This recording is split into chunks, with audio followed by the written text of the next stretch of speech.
Hello everyone, welcome to Words and Wonders.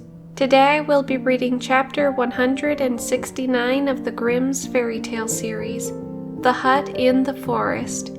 Please like and subscribe if you like what I do here. Now, let's begin. A poor woodcutter lived with his wife and 3 daughters in a little hut on the edge of a lonely forest. One morning, as he was about to go to his work, he said to his wife, "Let my dinner be brought into the forest to me by my eldest daughter, or I shall never get my work done."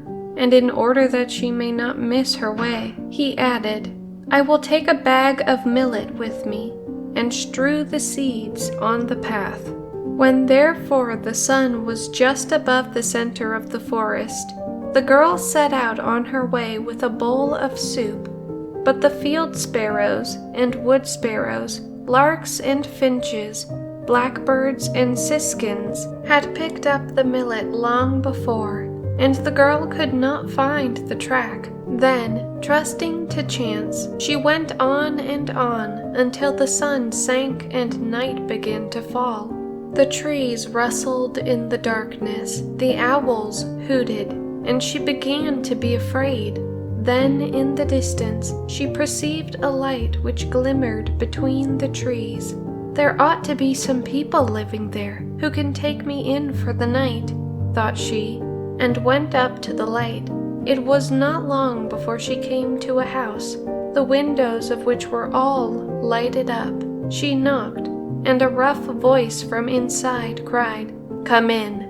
She stepped into the dark entrance and knocked at the door of the room. "Just come in," cried the voice, and when she opened the door, an old gray-haired man was sitting at the table, supporting his face with both hands, and his white beard fell down over the table almost as far as the ground. By the stove lay 3 animals, a hen, a cock, and a brindled cow. The girl told her story to the old man, and begged for shelter for the night. The man said, "Pretty little hen, pretty little cock, and pretty brindled cow, what say ye to that?" "Ducks," answered the animals, and that must have meant, "We are willing." For the old man said, "Here you shall have shelter and food. Go to the fire and cook us our supper." The girl found in the kitchen abundance of everything, and cooked a good supper, but had no thought of the animals. She carried the full dishes to the table, seated herself by the gray-haired man, ate and satisfied her hunger. When she had had enough, she said, "But now I am tired. Where is there a bed in which I can lie down and sleep?" The animals replied, "Thou hast eaten with him, thou hast drunk with him, thou hast had no thought of us, so find out for thyself where thou canst pass the night." Then said the old man, "Just go upstairs, and thou wilt find a room with 2 beds. Shake them up, and put white linen on them, and then I too will come and lie down to sleep." The girl went up, and when she had shaken the beds and put clean sheets on, she lay down in one of them without waiting any longer for the old man. After some time, however, the gray-haired man came, took his candle, looked at the girl, and shook his head. When he saw that she had fallen into a sound sleep, he opened a trap-door and let her down into the cellar. Late at night, the woodcutter came home and reproached his wife for leaving him to hunger all day. "It is not my fault," she replied. "The girl went out with your dinner and must have lost herself, but she is sure to come back tomorrow." The woodcutter, however, arose before dawn to go into the forest, and requested that the second daughter should take him his dinner that day. "I will take a bag with lentils," said he. "The seeds are larger than millet. The girl will see them better and can't lose her way." At dinner time, therefore, the girl took out the food, but the lentils had disappeared. The birds of the forest had picked them up as they had done the day before, and had left none. The girl wandered about in the forest until night, and then she too reached the house of the old man, was told to go in, and begged for food and a bed. The man with the white beard again asked the animals, "Pretty little hen, pretty little cock, and pretty brindled cow, what say ye to that?" The animals again replied, "Ducks," and everything happened just as it had happened the day before. The girl cooked a good meal, ate and drank with the old man, and did not concern herself about the animals. And when she inquired about her bed, they answered, "Thou hast eaten with him, thou hast drunk with him, thou hast had no thought of us, to find out for thyself where thou canst pass the night." When she was asleep, the old man came, looked at her, shook his head, and let her down into the cellar. On the third morning, the woodcutter said to his wife, "Send our youngest child out with my dinner today. She has always been good and obedient, and will stay in the right path, and not run about after every wild humble-bee, as her sisters did."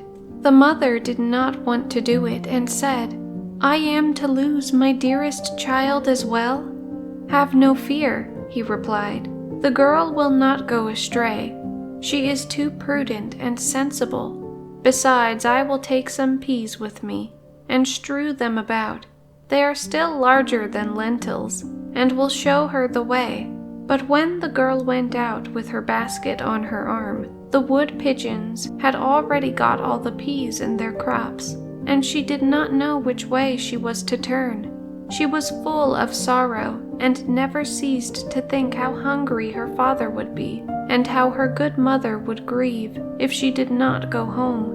At length, when it grew dark, she saw the light and came to the house in the forest. She begged quite prettily to be allowed to spend the night there, and the man with the white beard once more asked his animals, "Pretty little hen, pretty little cock, and beautiful brindled cow, what say ye to that?"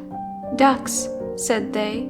Then the girl went to the stove where the animals were lying, and petted the cock and hen, and stroked their smooth feathers with her hand, and caressed the brindled cow between her horns. And when, in obedience to the old man's orders, she had made ready some good soup, and the bowl was placed upon the table, she said, "Am I to eat as much as I want, and the good animals to have nothing? Outside is food in plenty. I will look after them first." So she went and brought some barley, and stewed it for the cock and the hen, and a whole armful of sweet-smelling hay for the cow. "I hope you will like it, dear animals," said she, "and you shall have a refreshing draught in case you are thirsty." Then she fetched in a bucketful of water, and the cock and hen jumped on to the edge of it, and dipped their beaks in, and then held up their heads as the birds do when they drink. And the brindled cow also took a hearty draught. When the animals were fed, the girl seated herself at the table by the old man, and ate what he had left. It was not long before the cock and the hen began to thrust their heads beneath their wings, and the eyes of the cow likewise began to blink. Then said the girl, "Ought we not to go to bed? Pretty little hen, pretty little cock, and pretty brindled cow, what say ye to that?" The animals answered, "Ducks. Thou hast eaten with us, thou hast drunk with us, thou hast had kind thought for all of us. We wish thee good night." Then the maiden went upstairs, shook the feather beds, and laid clean sheets on them, and when she had done it, the old man came and lay down on one of the beds, and his white beard reached down to his feet. The girl lay down on the other, said her prayers, and fell asleep. She slept quietly till midnight, and then there was such a noise in the house that she awoke. There was a sound of cracking and splitting in every corner, and the doors sprang open, and beat against the walls. The beams groaned as if they were being torn out of their joints. It seemed as if the staircase were falling down, and at length there was a crash as if the entire roof had fallen in. As, however, all grew quiet once more, and the girl was not hurt, she stayed quietly lying where she was, and fell asleep again. But when she woke up in the morning, with the brilliance of the sunshine, what did her eyes behold? She was lying in a vast hall, and everything around her shone with royal splendor. On the walls, golden flowers grew up on a ground of green silk. The bed was of ivory, and the canopy of red velvet, and on a chair close by was a pair of shoes embroidered with pearls. The girl believed that she was in a dream, but 3 richly clad attendants came in and asked what orders she would like to give. "If you will go," she replied, "I will get up at once and make ready some soup for the old man, and then I will feed the pretty little hen, and the cock, and the beautiful brindled cow." She thought the old man was up already, and looked round at his bed. He, however, was not lying in it, but a stranger, and while she was looking at him, and becoming aware that he was young and handsome, he awoke, sat up in bed, and said, "I am a king's son, and was bewitched by a wicked witch, and made to live in this forest as an old gray-haired man.